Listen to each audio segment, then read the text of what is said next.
राधे राधे मेरे प्रिय साथियों, आप सभी लोग जानते हैं कि महाशिवरात्रि आने वाली है और इस वीडियो में हम आपको महाशिवरात्रि की पूजा विधि बताएंगे। साथियों, साल की सबसे बड़ी शिवरात्रि महाशिवरात्रि होती है और ये इस बार 15 जनवरी 2026 रविवार के दिन पड़ रही है और इस दिन की गई पूजन का फल आपको सदैव मिलता रहता है और इस दिन भगवान शिव जी को प्रसन्न करना भी बहुत ही आसान होता है। साथियों, आप सभी लोगों को अपने घर पर रहकर महाशिवरात्रि की पूजा कैसे करनी है। वैसे कुछ लोग महाशिवरात्रि की पूजा मंदिर में जाकर भी करते हैं, उसमें कोई परेशानी नहीं है, आप मंदिर में जाकर भी करें, पर यह घर की विशेष पूजन होती है जिसको करने से घर में सुख और शांति, भगवान शिव और माता पार्वती जी का आशीर्वाद प्राप्त होता है। आइए अब हम जानते हैं कि महाशिवरात्रि का पूजन आपके घर पर रहकर कैसे करना है, किस समय करना है, किसको करना है। साथियों, वैसे तो महाशिवरात्रि की पूजा सुबह और शाम दोनों समय की जाती है और इस पूजा में विशेष रूप से रात्रि के 4 पहर की पूजा होती है, पर अगर इतना ना कर पाए तो आप बस शाम के समय अपने घर पर ही रहकर महाशिवरात्रि की विशेष पूजन करें। सबसे पहले आप अपने घर में कोई अच्छी सी जगह देखकर उस जगह पर थोड़ा सा पोछा लगा लीजिए और फिर वहां पर एक पाटा रखकर उसके ऊपर सफेद या पीले रंग का कपड़ा बिछा दीजिए। अब पाटे के ऊपर थोड़े से फूलों को बिछाकर भगवान शिव, माता पार्वती जी और भगवान गणेश जी की फोटो को विराजित कर दीजिए। अब आप एक थाली ले लीजिए जिसमें आप शिवलिंग रखेंगे, क्योंकि हम यहाँ पर शिवलिंग का अभिषेक करेंगे तो पंचामृत और जल इसी पात्र में इकट्ठा होगा।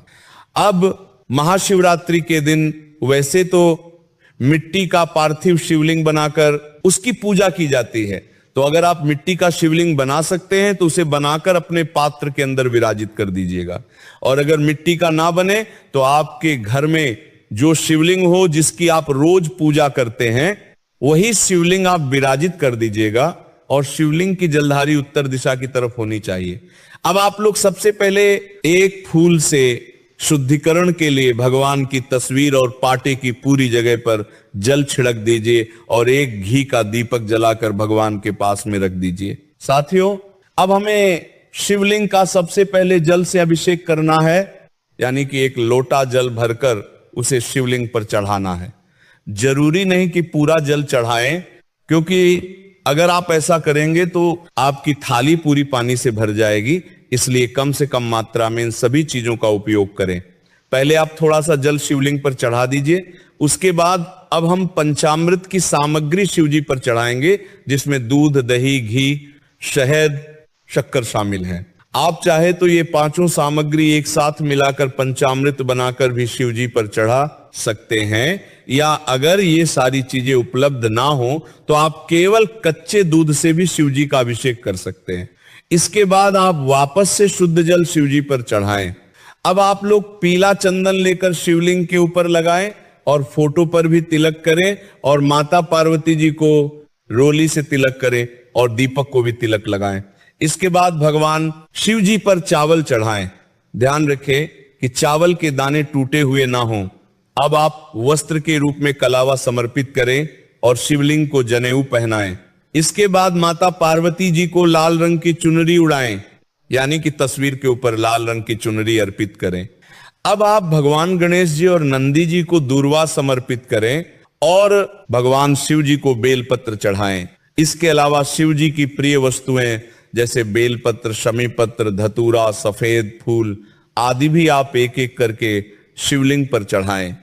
साथियों, महाशिवरात्रि के दिन ही भगवान शिव और माता पार्वती जी का विवाह हुआ था, इसलिए इस दिन माता पार्वती जी को श्रृंगार की सामग्री जरूर चढ़ाएं, या यदि ज्यादा कुछ ना हो तो बिंदी का पत्ता या चूड़ी आदि अवश्य समर्पित करें और ये सारी सामग्री आप शिवलिंग या फोटो के पास रख सकते हैं। इसके बाद आप भगवान शिव जी को भोग लगाएं, जिसमें इस दिन बेर का भोग विशेष रूप से लगाया जाता है, और यदि बेर उपलब्ध ना हो तो आप कोई अन्य फल या घर में बना हुआ मीठा भी भोग के रूप में चढ़ा सकते हैं। अब आप कुछ दक्षिणा भी अर्पित करें, चाहे 11 रुपए हो या 21 रुपए, जितनी आपकी क्षमता हो।